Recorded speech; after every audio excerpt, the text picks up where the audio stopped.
Welcome back to Better Health's coverage here at HIMSS10, and we're here with Tim Donahue from Sprint. Thank you for the time here this morning. My pleasure. Thanks for having me.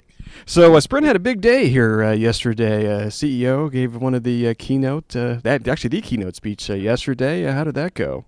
It went really well. The feedback from our customers and partners was that it's really nice to see a wireless company coming out talking specifically what it can do for the healthcare environment, and really help. I think Dan talked about the transformation of healthcare, and I think just bringing it to light for people and helping them understand what it can really do to help enable that transformation was received very, very well, at least by the people we ran into yesterday. Oh, great, great. Well, so our audience out there, doctors, nurses, patients, all kinds of interested parties out there right now. So Sprint and Health IT, can you connect the dots for me? Yeah, I think as I look at healthcare, I kind of think of probably the biggest category is, I'll call it remote or mobile care. And I put that in kind of four categories. I think the first one, maybe most relevant to this audience, is the doctors themselves. And, I think we're all used to carrying around smartphones, which Dan talked about yesterday. Thankfully, we don't have the 1982 version here. We have the 2010 version here. But, he talked about an application. And in many cases, our doctors are going from hospital to office, to surgery, whatever the case might be. They also have normal lives. And he talked about an application by HIMSS, and it's enabled over this BlackBerry device. And I'll just give you an example. He specifically talked about a situation, and the situation was real. It was in Washington, D.C., where a doctor actually looked at an ECG remotely. He was actually at lunch with his family, and a patient had had a heart attack, and the ambulance service was able to send the ECG directly to the doctor. And the doctor could basically, create the treatment plan while the patient was en route to the hospital, and basically did that. And I'll show this on the screen here. I'll let you guys take a look at that. There you go. There's a... Whoops. Whoops. That's okay. I bumped it. That's okay. I got it. So, for those of you... We're covered on patient privacy, right? there's no patient in there. So, no patient name or anything like that on there. But you guys can see, and then, we've got other examples in here where it's an X-ray. It could be an ultrasound. And I think the point is that people always think it's something to come. This is real, and it's happening today. It doesn't all require huge bandwidth. In this case, the ECG is a fairly low bandwidth application. But getting that treatment in place more quickly for a heart attack patient is pivotal. So that's kind of the doctor's office. I think that the second area, I think of it as remote patients. And, most of your remote patient needs, they're chronic illness based. And, a lot of times we think that these people have to come to the hospital. In reality, one, they don't really want to come to the hospital. It's lower stress. Dan mentioned this as well yesterday. We partner with a couple of people, Intel Health Guide, American Telecare Inc. And if you look at, when I think of remote patients, they're literally in their homes. And they have a monitor that sits on their desk, and it's an easy monitor. It's actually got big buttons, and it's real easy to run. It has a camera, and we hook diagnostic equipment. It's connected to this monitor as well. It's all enabled on our wireless network. All of the data is transmitted. In many cases, these patients, they just want to check in. The older you get and you have a chronic illness, if you have an irregularity, you want to know that you're okay. Well, being able to check in, actually send vital signs like blood pressure, or using the pulse oximeter, you can do blood oxygen levels. You can test if diabetic. You can take a blood sugar. You can actually hook up a stethoscope. It's actually been used on the space shuttle. You can use a stethoscope and actually listen to heartbeats remotely and see if there's irregularities there in the heart or the lungs. All of that can be done from tens or hundreds of miles away. And it's enabled. What they like about working with Sprint specifically is the ubiquity of wireless. Because guess what? People that are over 65 don't necessarily tend to have broadband connections in all their homes. Right.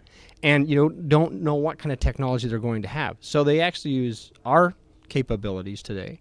Now, as you think of the evolution of that space and 4G, right? So Dan talked a lot about 4G yesterday. 4G gives you, and I'll give you some speeds, but I'll give you a relative, 5 to 10 megabits per second, which is probably, 5 to 10 times the speed you get today on a 3G network. So then you can begin to imagine you can do even more that's really live video feed necessary information.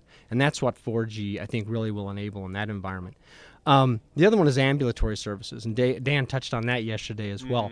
But today, because live video feeds consume so much data, you imagine a world where you have 4G in these ambulances, and the doctor can literally see what's going on with the patient in a real live environment. So the emergency situations. The last one, which really isn't that technologically advanced in most industries, but it seems to be in healthcare, is actually in-home health services. So today, roughly 40 million people are over 65.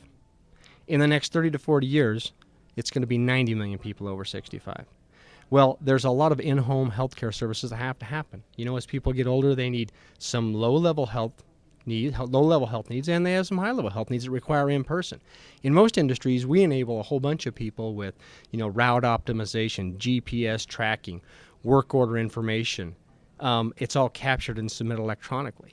But surprisingly, in the healthcare environment, there's a very low adoption rate. So I would say over the last year, we've seen more interest than we've seen in the last 10 years. But if you go to normal field service industries, they've been using these technologies for 5 years. And the reason they're using it is because, one, it's more efficient for the workers. Two, is it allows them to basically, in the case of healthcare, it's a care plan. They document that the care has been delivered. They can verify where they are. They timestamp it. They GPS stamp it. And they also, it can be sent immediately to the billing entity or for reimbursement. Well, that's been going on in other industries for many years, but not so much in healthcare. So I think those are, it's kind of a broad category, remote and mobile, but I think those are the things that are really going to help kind of change the industry. That's a great start off to the conversation. I have a bunch of questions. I mean, I guess getting back to the EKG and the lab. Yeah. So has Sprint partnered with some EMR vendors, and how is that work? Yeah. So when you think of anything to do with patient records, what we tend to do is we have a very, and Dan mentioned this as well yesterday, is this very open architecture. We don't really wed ourselves to one ERP provider or to one operating system. We think it's really important. What we do is create interfaces to, all of the leading ERP systems. There'll be Allscripts, Cerner, whoever it might be. That way, we can connect into any of these entities. Now, usually, when you're dealing with a provider, you'll have to build that interface in with them and create that. The great thing is with the advancements we've had in technologies, building those connections back are quite simple. And it's not quite off the shelf, but it's almost off the shelf. And so, MVism is who I referenced in regards to getting that information out to the doctors. But we work with CellTrack, Zora, Telenav in capturing that patient information that goes right back to the billing institutions.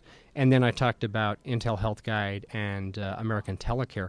All of that data that the patient puts in their home, there's a direct interface to the ERP, and all that data is captured.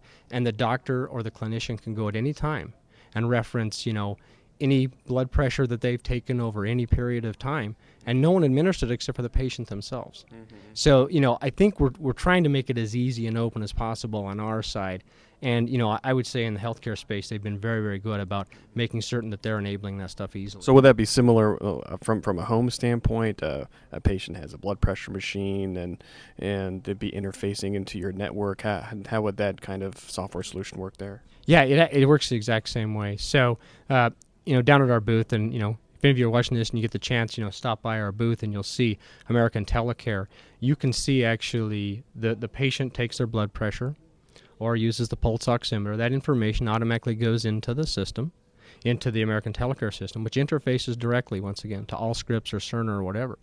So it creates it's a very quick interface that all of these application providers have already created. The difference here is that it's wirelessly enabled, and I think people think, oh, wireless, I can't use wireless. It's not going to be enough. And if you go down there, you'll see with the compression technologies that are in place today, you can do 90% of what you would want to do. And it's not about technology, because if it's just about technology and cost, we will lose. It has to be easy for the patient. And what makes this easy for the patient is you basically bring this box, you set it on their table. they don't have to worry about technology.